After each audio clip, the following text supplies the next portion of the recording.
yes, if you have an extra pawn mate, I can draw this. I can draw this playing checkers on the other board and go in a third one, sipping ice latte because it's bloody hot. Greetings to my fellow peace blunderers, and today I'd like to immediately put you on the spot and ask a question. Now, look at the board and please tell me, what do this position and this position and this position and this position and finally this position all have in common? Now, you could say, mate, you scrolled through them too quickly. Now, first of all, you could pause it at different points and, look at the positions more carefully, but, still give you a bit of time before I spoil the answer, which I'm going to do just in a couple of seconds. Now, you could find a lot of things, if you really want to, that are common, but to me the most important two common factors are, number one, all positions have a setup where one side has one pawn more than the other. If we look back at the first one, there you go, pawn up, pawn up, pawn up, pawn up, and pawn up. Different piece configurations sometimes, but the point remains the same. 1 point difference in material, 1 pawn up.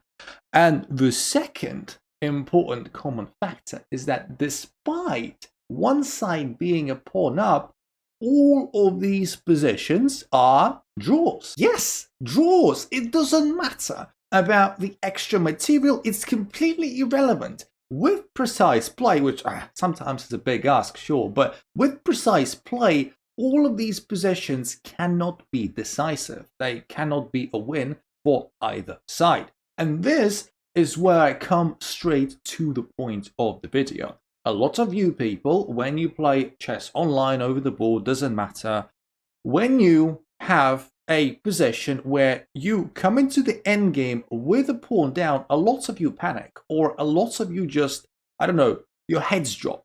Your mindset is gone, right? You think to yourself, well, it's an endgame, I'm a pawn down, well shit, it's gonna queen, I'm gonna lose. No, this is exactly what we are stopping with this video. You cannot even imagine how many endgames that you had, like in all of your life, where you were a pawn down, you could have drawn instead of losing. And to that, there could be many reasons. Like I said, your mind was just gone and you wanted the game to finish as quickly as possible, or you just thought it was simply impossible to draw, or you may have thought it was possible, but you didn't know the technique. Yeah, there could be different reasons. Now, I cannot obviously show you the technique of drawing all these kinds of positions in one video. This would take probably, a lifetime. But what I want you to take from this video as the first point is, in any endgame, any single one, when you are a pawn down, always have this mindset, I can draw this. If I can't, I will do my best. It is not gone yet. Still, coming back a few steps, talking about the technique, if I return to position 1, this position I have already covered before, so you can go and check it out. There'll be like a card right there for King and Pawn Endgames Explained video that I did a while ago. Position number 2, for example, I also covered. It's called All Rook Pawn Endgames Explained as well. I'll give you the links like there and also in the description. Go check them out. Position number 3, also covered. It is the infamous Philidor position, also covered by me, the Philidor position. You'll find it somewhere there. Now, 4th position, haven't covered yet. Knight versus knight, 3 versus 2, maybe at some point in the future.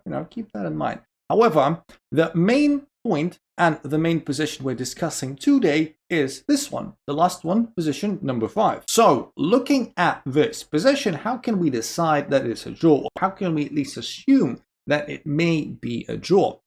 There are many possible factors in it. Again, some positions are very easily categorizable.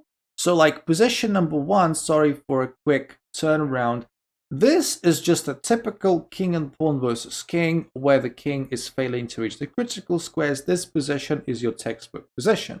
This is king and pawn versus king, where it's a rook pawn and the king is in a corner. This is a draw. And this one, however, isn't like a position that you'll find in a textbook that explains like everything about it. I don't think that there is an endgame called bishop against knight 3 versus 2 pawns on different sides. Maybe there is one, I just haven't seen it. But still, the first thing that we need to recognize about this one is, like I said, it's bishop against knight, already some sort of imbalance. We need to decide whether this imbalance is in our favor. And the general rule of endgames is that whenever you have pawns on both sides of the board, we have the pawn, the c pawn on the queen side, we have the rest of the pawns on the king side. Whenever you have this situation, usually, not always, but usually, bishops tend to do better because they can control both sides. They're long-range pieces, more mobile than the knight, so a point to the white pieces in that sense. Bishop should be better than the knight. Second point to consider is that we need to look at this little pawn structure right here. We have got our pawns on the light squares and the opponent pawns on the dark squares, which is also a plus for us because these pawns are never going to move. Or if they move, the pawns are going to get captured. Of course, we need to look into these moves because sometimes even this move, although it gives a pawn up, can be a little bit tricky. Maybe there are some combinations, unlikely, but we need to watch out for them. These pawns, because they're so immobile, they are permanently staying on the dark squares. And it's amazing because we've got a dark squared bishop. That means that if the opponent isn't careful, the bishop is just going to boink, boink, boink, come in and eat all the pawns. And suddenly we may not be even drawing anymore if we take those pawns. And thirdly, of course, we need to consider the positioning of our king. Now, if our king is on a8, we're not drawing this. I'm sorry, we're just not.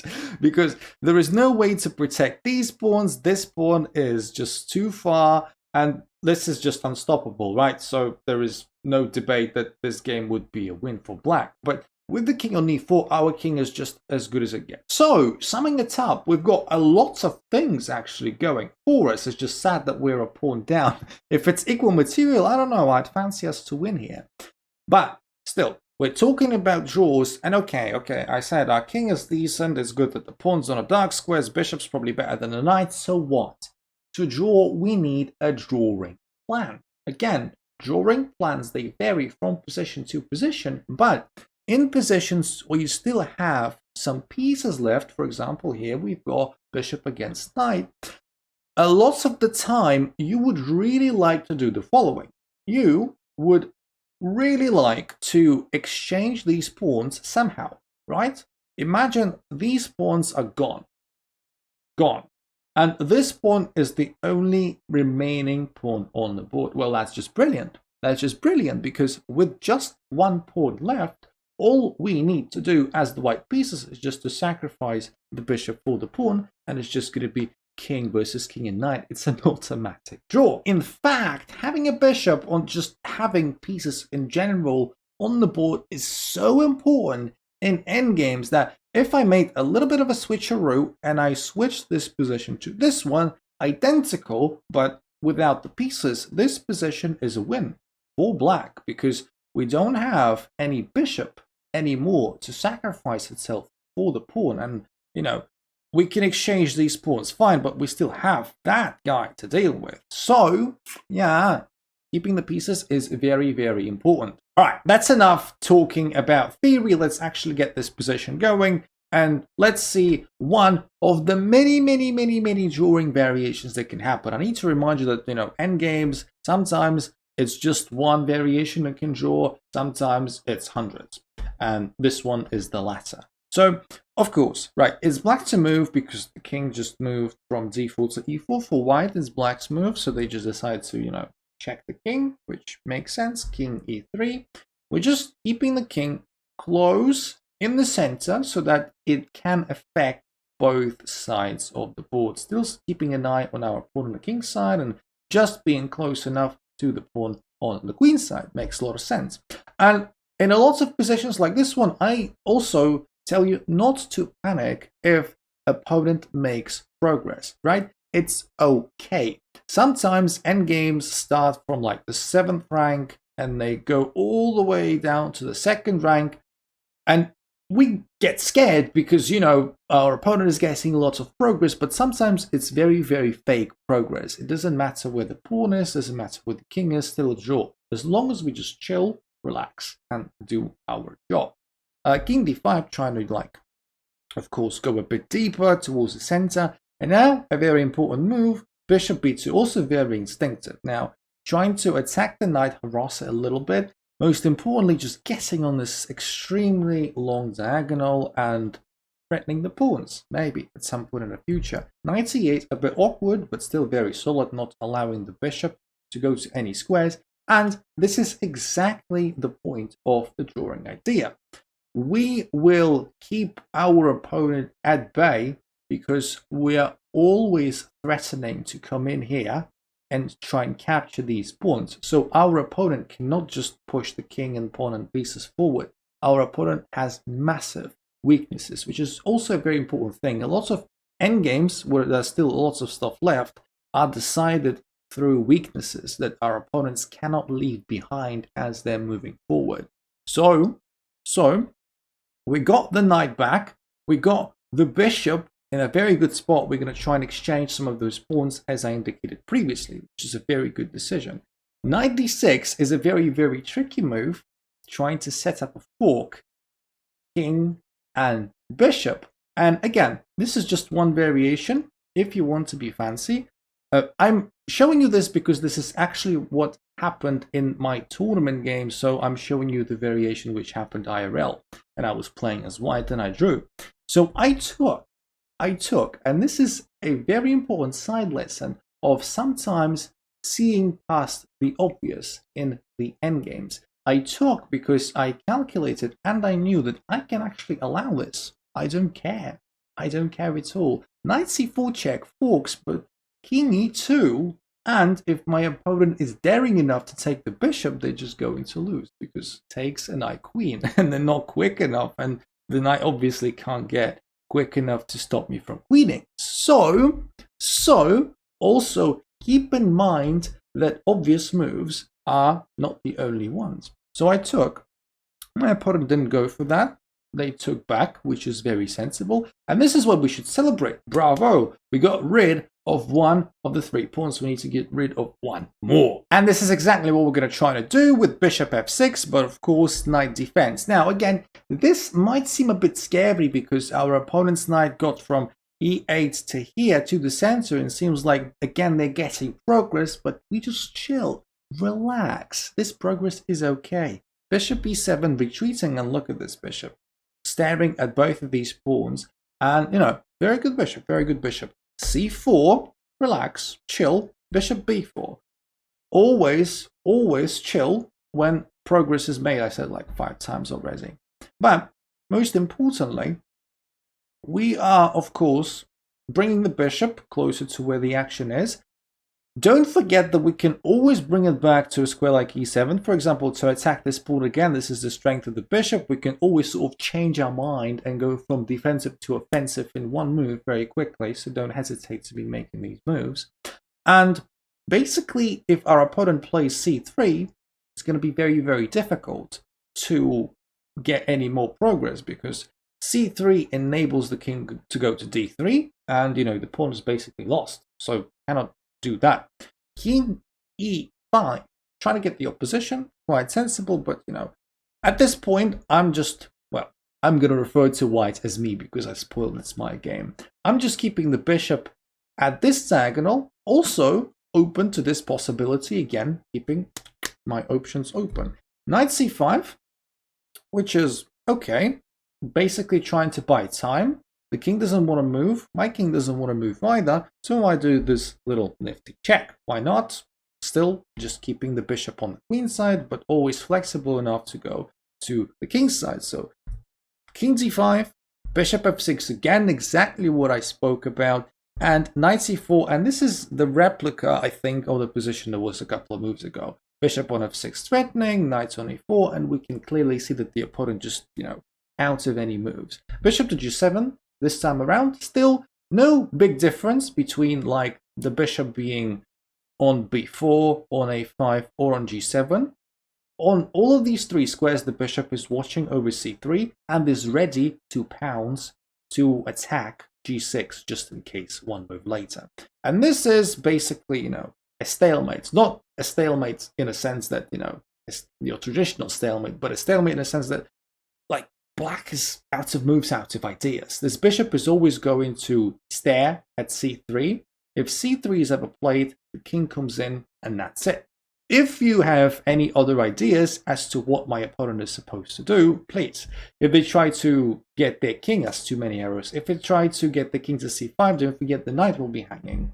And if you try and save the knight before that, trying to move the knight to c5, voila, I come back here and try to attack this pawn. So everything is interconnected. The knight is forced to defend the pawn, the king is forced to defend the knight, and the pawn, the c-pawn, just can never move. So there you go, funny little position. So my opponent plays c3, finally sort of breaking the deadlock, and the draw is inevitable. So king d3, I'm attacking it twice. My opponent tries, not being tricky, just, this little check coming with a fork. I take the pawn with my king, takes a pawn there, and this is perfect, brilliant. We got rid of all of the pawns. We're going to capture that last one with the bishop, no matter what happens, and happy days. Draw. Sometimes, I have to warn you, sometimes if the pawn is close enough, if the king is close enough, if the knight is close enough, they can maybe arrange a situation where the knight is very cleverly blocking the pawn from being captured. But this needs a very good, architecture that is impossible in this position, because it's my move and I play the opposition immediately, king d3. The king cannot go there because, the square is blocked, so king is basically out of moves, may have to go all the way around here, and I'm going to capture the pawn eventually. So this check, I'm just coming close to the pawn, knight e4, even close to the pawn, and this is when the draw was agreed. So coming back to our initial position one final time, just whenever you find yourself in a situation like this one, a pawn down, to maximize your chances of drawing, I'm not saying you're going to draw every time, some endgames really undrawable, but to maximize your chances, just chill,